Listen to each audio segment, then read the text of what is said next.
Challenge है कि energy जो है वो डिस्टर्ब है, भटकी हुई है। अगर आप उसको राइट डायरेक्शन में लगा दोगे तो वो बहुत बड़ा काम कर जाएंगे। तो बस मेरा फोकस हमेशा यही होता है कि उनकी एनर्जी राइट डायरेक्शन में रहे, और यहाँ मैं एज ए अप्लाइन जामवंत का काम करके उनकी एनर्जी को जगा रहा हूँ और राइट डायरेक्शन देनी है कि भैया बेटा ये काम करना है, ये नहीं करना, डूज एंड डोंट्स पे मेन, कि जैसे केवल सोशल मीडिया पे नहीं लगे रहना है। मेरा सभी को, स्पेशली यूथ को, एक मैसेज ये रहता है कि केवल सोशल मीडिया पे फोकस नहीं करना है। ये नहीं सोचना कि किस फोटो के नीचे कितनी लाइक आई, किस वीडियो के नीचे कितनी लाइक आई, वो उससे काम नहीं होगा। ये बस सोचो कि आपको कौन सा टैग मिला है, ये सोचो कि आपके घर पे पैसा कितना आता है।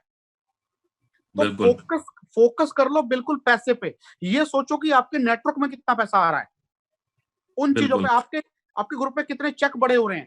पूरा का पूरा जो फोकस है ना सर, वो प्रैक्टिकल चीजों पे ले आए हैं। सर देखो, इससे भी पहले ना, सेमिनार से भी पहले हम लोग सेमिनार की इंपोर्टेंस पे बात करते हैं कि सेमिनार का महत्व क्या है। ये सभी को पता है कि भाई सेमिनार का क्या महत्व होता है, लेकिन फिर भी मैं आपको एक चीज बता दूं सर, एक्चुअली एक नेटवर्कर जो है ना, एक छोटा सा डॉक्टर भी होता है। हम लोग सोल्यूशन प्रोवाइडर होते हैं सर, और कैरियर काउंसलिंग करते हैं।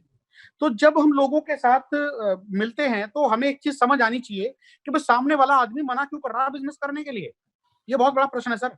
ये बिजनेस उसको हर तरीके से फ्री कर देगा, पैसा उसका मनचाहा देगा, कार उसकी मनचाही देगा, और दे भी रहे, बहुत सारे रिजल्ट भी आज आ गए। आज से 20 साल पहले जब हमने शुरू किया था तब तो रिजल्ट नहीं थे भाई। मैंने जब 99 में शुरू किया, मेरे अपलाइन का हाईएस्ट चेक 14,500 था। आज तो हम 20 लाख का चेक दिखा सकते हैं, 5 लाख का, 1 करोड़ का। आज तो हमारे पास सारी चीज है, बावजूद उसके कामयाब होती हुई ब्रीड भी दिख रही है, उसके बावजूद भी लोग भरोसा क्यों नहीं करते। तो ये एक बहुत बड़ा सवाल होता है सर कि लोग आज भी इस तरह की इंडस्ट्री पर भरोसा क्यों नहीं करते। तो उसके लिए मैंने अपने एक वीडियो 4-5 दिन पहले डाला है, उसको भी एक बार देख लीजिएगा। हल्का सा एक हिंट दे रहा हूं सर, क्योंकि लोग जो है ना आज भी इस बिजनेस में अपना कैरियर नहीं ढूंढ पा रहे हैं, उनको समझ ही नहीं आता। अब ये कैसे दिखेगा? ये दिखेगा सर बड़ी आग से। तो बड़ी आग कहां दिखेगी? बड़ी आग दिखेगी सेमिनार में। तो सेमिनार का महत्व ये है सर, सेमिनार के 2 फायदे होते हैं। एक तो आप नए लोगों को अच्छे से कर सकते हो, दूसरा जो हमारे एग्जिस्टिंग लोग हैं, जो पहले से मेहनत कर रहे हैं लेकिन उतनी सफलता नहीं मिल पा रही, उन लोगों के लिए बहुत काम करता है। तो वहां पर आने वाला जब हर आदमी ये बताता है कि भाई शुरुआती टाइम पे मुझे भी प्रॉब्लम थी लेकिन आज मेरी लाइफ ये है, तो जो बैठ के स्ट्रगल कर रहा है ना, अभी जो सामने बैठा हुआ स्ट्रगल कर रहा है, उसको ये लगता है कि भाई मेरा अपलाइन भी इसी दौर से गुजर के आया, रास्ता दोनों का सेम है। वो रुका नहीं तो वो वहां पहुंच गया, मुझे भी नहीं रुकना है। ये चीज, अब ये बात हमें पता थी। अब बात आई कि ये लोगों तक कैसे पहुंचाएं। तो हम सबने पूरी ताकत लगाई एक इवेंट में। हम सबसे पहले क्या करते हैं सर? होम मीटिंग करते हैं। होम मीटिंग में हमारा अगला स्टेप क्या होता है? Weekly meeting. होम मीटिंग में किस चीज को प्रमोट करते हैं? Weekly meeting, weekly meeting, weekly meeting. Sir अगर मैं अपनी सीएनटी की आपको फोटोज भेजू ना, दिल्ली में जो सीएनटी होती है, आप बिलीव नहीं करोगे कि ये साला सेमिनार है कि सीएनटी है। हम दिल्ली में सर 18,000 लोगों की सीएनटी करते हैं एक महीने में। मतलब हमारे अलग अलग सीएनटीज में दिल्ली में 18,000 लोग सीएनटी में बैठते हैं। अगर हम चाहें तो एक करें ना तो ये आईजी स्टेडियम भर जाएगा। आईजी स्टेडियम में 25,000 लोग आते हैं। तो अब यहां से हमने वीकली मीटिंग को प्रमोट किया, सीएनटी को प्रमोट किया। अब सीएनटी में हम लोग क्या करते हैं? हम लोग मंथली इवेंट को प्रमोट करते हैं। मंथली इवेंट जो भी आएगा ऊपर से नीचे तक सब अलाइन होते हैं सर। सबके मुंह से एक ही चीज निकलेगी, मैंने बोला इवेंट, तो शिवम ने बोला इवेंट, तो दुष्यंत ने बोला इवेंट, तो तरुण ने बोला इवेंट। तो एक ही लोग, अलाइनमेंट है ये। एक ही लोग जब एक ही भाषा में बात करेंगे तो इवेंट की वैल्यू समझ आती है सर। हमारे इसलिए इवेंट ओवर क्राउडेड होने शुरू हो गए। और आज दिल्ली और एनसीआर में, अगर मैं पर्सनल, मैं ग्रोज की बात नहीं कर रहा हूँ, यहाँ मैं अपनी पर्सनल नेटवर्क की बात कर रहा हूँ सर, 10,000 लोग इवेंट में बैठते हैं दिल्ली में। और अगर ग्रोज की बात करूं तो ये आंकड़ा जाता है तकरीबन 25,000 के आसपास, दिल्ली और एनसीआर में। तो यही, और कई किसी भी जगह ग्रोथ का कारण केवल इवेंट निकल करके आएंगे। इवेंट्स और मीटिंग, इवेंट्स और मीटिंग, इवेंट्स और मीटिंग। तो हमने पूरी ताकत ना सर इवेंट पे लगा दी, पूरी ताकत। हर आदमी के जेब में एडवांस पास होते हैं। हमने एक सेशन खत्म किया ऑडिटोरियम में, इसमें 900 लोग बैठे हैं, बाहर टिकट रखे हैं दोनों सेशन के, सेम डे सोल्ड। लोग सीएनटी करने जाते हैं या होम मीटिंग करने जाते हैं, जेब में पास रखते हैं। भाई इसकी वजह से मेरे बिजनेस में ग्रोथ हुई, तुरंत उसको हाथों हाथ दे दिया, कोई क्रेडिट नहीं, सीधा कैश। तो इस तरीके से हमने सर पूरी की पूरी ताकत लगाई इवेंट्स पे, और जिसका बेनिफिट हमें दिख रहा है। तो मैं आप लोगों से भी एक ही चीज बोलूंगा सर, इवेंट्स को ठीक से प्रमोट करो, और अलाइनमेंट एक ऊपर से नीचे तक सबकी एक ही बात निकलनी चाहिए, ये मैंने बोला इवेंट तो नीचे वाला बोले इवेंट, इस तरीके से होता है। तो हमने इस पे काम किया और हमें फायदा मिला। जो रिप्लाई यहाँ पर आएगा सर ये टफ होगा, है ना। मतलब मैं सर कभी भी ना किसी का पसंदीदा नहीं बोलता, मैं वो बोल देता हूँ जो सच है। सर ये जो कहते हैं ना कि मैं हूँ गुरु का गुरु, ये गुरु घंटाल एक्चुअली, ठीक है सर। और अगर इन लोगों में, मुझे नहीं पता सर कि ये बात कौन किस तरीके से अपने दिल पे लेगा, लेकिन अगर इन लोगों में इतनी समझ होती ना सर, तो इन्हें इस बिजनेस की जरूरत नहीं पड़ती, ये पहले ही कामयाब हो गए थे अपनी लाइफ में। और अगर ये पहले से किसी फील्ड में कामयाब है तो वो यहां नहीं चलेगा, क्योंकि यहां पिछला ज्ञान काम नहीं आता।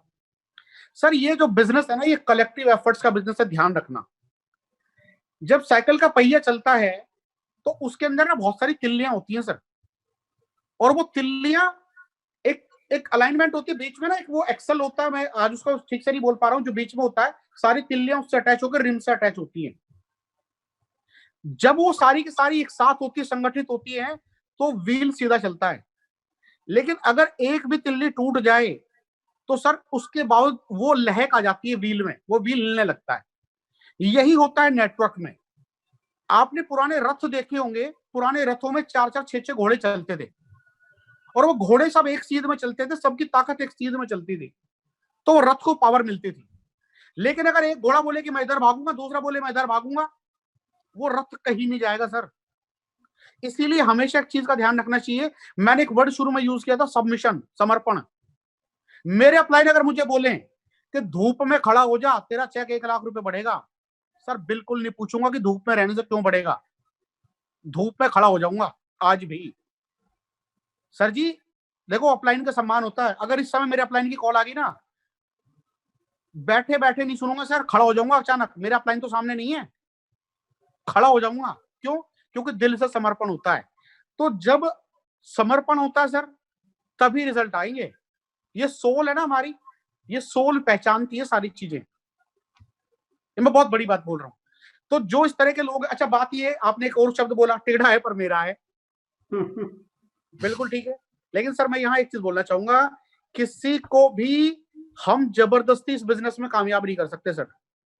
होगा वही जो होना चाहेगा। आज शिवम का चेक 7 लाख रुपए का है, कल को जरूरी नहीं है कि मैं अपने बेटे का भी 7 लाख कर दूं। अगर वो फॉलोअर अच्छा होगा, चीजों को ठीक से मानेगा, तो हो जाएगा, नहीं तो नहीं होगा। अब यहाँ पर दो चीजें हैं, मैं इस एग्जाम्पल को सेट ठीक से बताता हूँ। एक लेग मेरे बेटे की है, 1 लाख शिवम की है, 1 लाख करण की है, जो मेरे और लेग और ग्रुप है। अब मेरा बेटा ठीक से फॉलो नहीं करता, क्योंकि ये तो उसके पापा का बिजनेस है, तो वो ठीक से फॉलो नहीं करता। अब मुझे क्या करना चाहिए? सारी ताकत यहाँ लगानी चाहिए, या जो लोग ठीक से फॉलो कर रहे हैं इन पे लगानी चाहिए? छोड़ना इसको भी नहीं है, टेढ़े को, लेकिन इस पे अपनी ताकत का मात्र 10% टाइम लगाना है। 90% टाइम उन पे लगाना है सर, जो आपकी बातों को ठीक से फॉलो करते हैं। और ये हर आदमी के लिए, और हम लोग यही फॉलो करते हैं ऊपर से, हमें यही सिखाया गया है। जो चीजों को ठीक से फॉलो करता है, अच्छा देखो, हम किसी को ऑर्डर तो दे नहीं सकते साहब, डिक्टेटरशिप तो यहाँ चलेगी नहीं, इंस्ट्रक्शन चलते हैं। जो अपना सिस्टम अलग चला, मेरे ग्रुप में भी बहुत सारे लोग हैं जो अपना सिस्टम अलग चलाने की कोशिश करते हैं, हम उनको फ्री छोड़ देते हैं, ठीक है भाई आप अपने आप कर लो। जो हमारी बातों को सुन रहा, समझ रहा, ठीक है, वो ग्रो कर रहा है, नहीं समझ रहा है मेरा ही, लेकिन टेढ़ा है। तो ऐसे लोगों पे ज्यादा समय नहीं लगाना सर, उनको थोड़ा सा फ्री हैंड दे दो कि भैया ठीक है, जो तुझे करना कर ले। और जो लोग आपकी बात को ठीक से सुन रहे हैं, समझ रहे हैं, आपकी चीजों को, इंस्ट्रक्शंस को फॉलो करते हैं, उन पे ज्यादा समय लगाने की जरूरत, और देख लेना रिजल्ट भी उन्हीं के ज्यादा होंगे हमेशा। मेरे डाउनलाइन है शिवम गोस्वामी जी, उनको सब कुछ मैंने अपने हाथ से सिखाया, अपने बच्चे के जैसा सिखाया।